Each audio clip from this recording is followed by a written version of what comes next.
படம் உங்களுக்கு பெரிய சக்ஸஸ் ஆகட்டும்.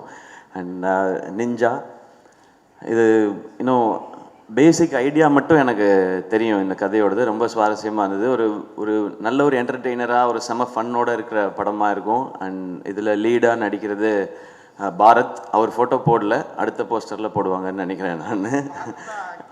பாரத் தான் இவர் இங்கேருந்து நீ தான் கெட்டப் போட்டிருக்கேன்னு நினச்சிருக்காரு பாரத். பாரத்தோட போஸ்டர் தனியாக வரும். அண்ட் டீமில் இருக்கிற எல்லாருக்கும் என்னுடைய விஷஸ். அண்ட் கீழே உட்காந்து நெல்சன் நான் என்னெல்லாம் சொன்னாரோ அதில் பாதி தான் ஸ்டேஜில் சொன்னார், மீதி பாதியை நான் சொல்லலாமா வேணாமான்ற தயக்கத்திலே இருக்கேன் நான்.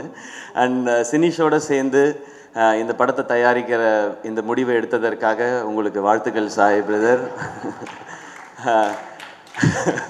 இதில் நீங்கள் படம் எடுக்கிறது எனக்கு தெரிஞ்சு படம் நல்லா எடுத்துறது அது ஷுவராக ஹிட் ஆகிடும், அது எல்லாமே இருக்கும். ஆனால் சினிஷை சமாளிக்கிறது தான் ஒரு பெரிய ஒரு சேலஞ்சிங்கான ஒரு டாஸ்காக இருக்கும். ஏன்னா ஆல்வேஸ் ஹைப்பராக இருக்கிற ஒருத்தர்.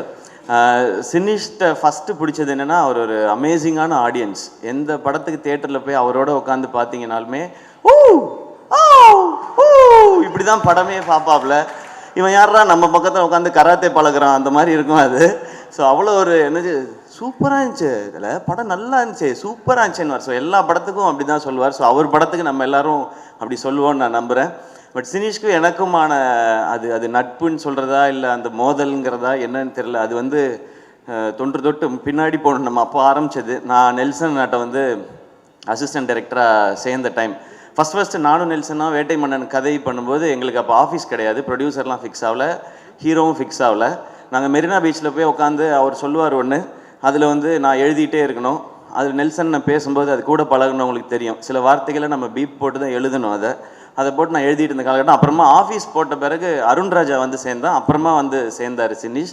அவரோட ஃப்ரெண்டுன்றது ஓரளவுக்கு தெரியும். அவர் அந்த நடுவில் சொன்னார்ல ஏதோ ஹர்ட் பண்ணிட்டேன் அப்படிலாம் சொன்னார். அது ஹர்ட்லாம் பண்ணல. எது நடந்ததுன்னா, நாங்கள் அந்த ஆஃபீஸில் இருக்கும்போது ஒரு நாள் சொன்னார், நீங்கள் என்ன ஆகணும்னு ஆசைப்பட்றீங்க சிவா அப்படின்னு கேட்டார்.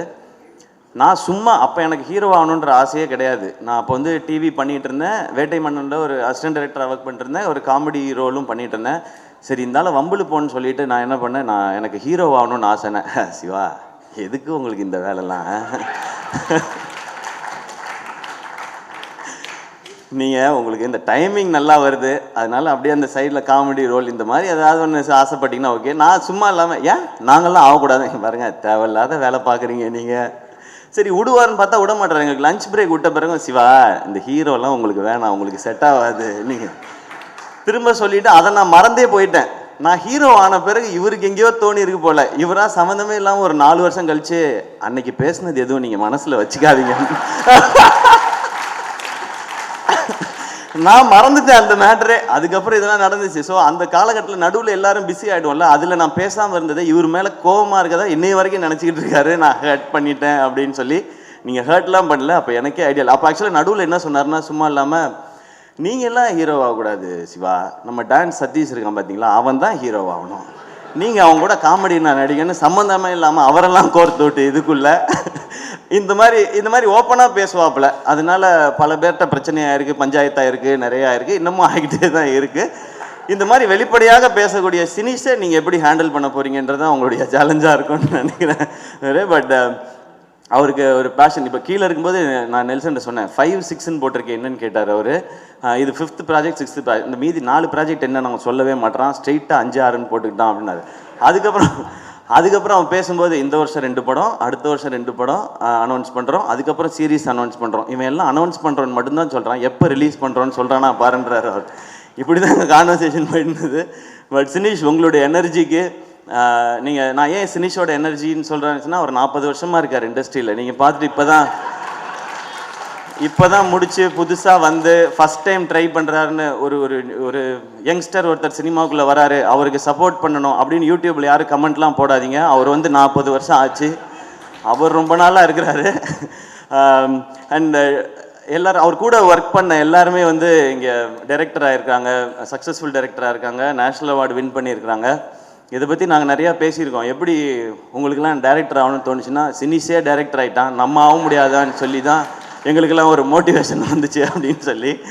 நான் சினிஷ்ட்டு கேட்பேன், சினிஷ் ஏன் இப்போல்லாம் நீங்கள் டைரக்ஷன் பண்ணுறதில்ல அப்படின்னா, பண்ணணுங்க அப்படின்னா நான் விளையாட்டுக்கு கேட்டேன், சும்மா நீங்கள் சீரியஸ் ஆகிட்டு எதாவது பண்ணிட்டாங்க.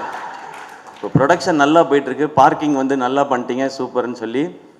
ஆக்சுவலாக எப்படிப்பட்ட உஷாரான ஆளுங்கிறதுக்கும் ஒரு பாயிண்ட் சொல்லிடுறேன். பார்க்கிங் படம் வந்து இன்னொரு ப்ரொடியூசரோட சுதனோட சேர்ந்து தான் அவர் பண்ணியிருக்காரு. அக்ரிமெண்ட் போடும்போது ஒருத்தன் என்ன கான்ஃபிடென்ஸ், என்ன உஷாராக இருந்தால் இந்த படத்துக்கு எந்த அவார்டு கிடைச்சாலும் நான் தான் போய் வாங்குவேன்னு ஒரு அக்ரிமெண்ட்டில் ஒரு பாயிண்ட் போட்டிருக்காங்கன்னா என்ன கான்ஃபிடென்ஸ் லெவல்னு பார்த்துக்குங்க. அவ்வளோ ஒரு உஷாரான ஆள். ஸோ அவார்டையே அப்படி பண்ணி வாங்கிப்பாருன்னா பணத்தை எப்படி செட்டில்மெண்ட் வாங்குவாப்லன்றதும் உங்களுக்கு நல்லா தெரிஞ்சு. சினிஷ் எங்களுக்கு ரொம்ப சந்தோஷம் இந்த நிகழ்ச்சியில் வந்தது. இன்னொன்று அவர் வந்து அவருக்கு பின்னாடி இண்டஸ்ட்ரியில் பின்னாடி ஆள் இருந்தோ இல்லை ப்ரொடியூசரோட பையனோ டைரக்டரோட பையனோ அதெல்லாம் கிடையவே கிடையாது. அவராக இந்த இண்டஸ்ட்ரியில் எப்படி நெல்சன் கூட காலேஜில் படித்து சினிமா மேலே இன்ட்ரெஸ்ட் வந்து அசிஸ்டன்ட் டைரக்டராக இருந்து டைரக்டர் ஆகி அதுக்கப்புறம் ப்ரொடியூசர் ஆகி சக்ஸஸ்ஃபுல்லாகினா அவருக்கு ஒரு ஜேர்னி இருக்குது. எந்த பேக்ரவுண்டும் இல்லாமல் இவ்வளோ பேரை சம்பாரிச்சிருக்கான்றது தான் சினிஷோட சக்ஸஸாக நான் பார்க்குறேன். இப்போ வந்து பார்க்கும்போது ரெடின்னு சொன்னார், 100 நாள் ஃபங்க்ஷன் மாதிரி இருக்குது இதுவே அப்படின்னாரு. கண்டிப்பாக அந்த மாதிரி ஃபங்க்ஷனும் இருக்கும். அப்போ எல்லோரும் சேர்ந்து இவ்வளோ பேரும் வருவோமா தெரியல. சினிஷு திடீர்னு இட்டு கொடுத்துட்டான், நிறையா சம்பாதிச்சிட்டான், இந்த இதுக்கு போகணுமான்னு காண்டா கூட நாங்கள் சுற்றுறதுக்கு வாய்ப்பு இருக்குது.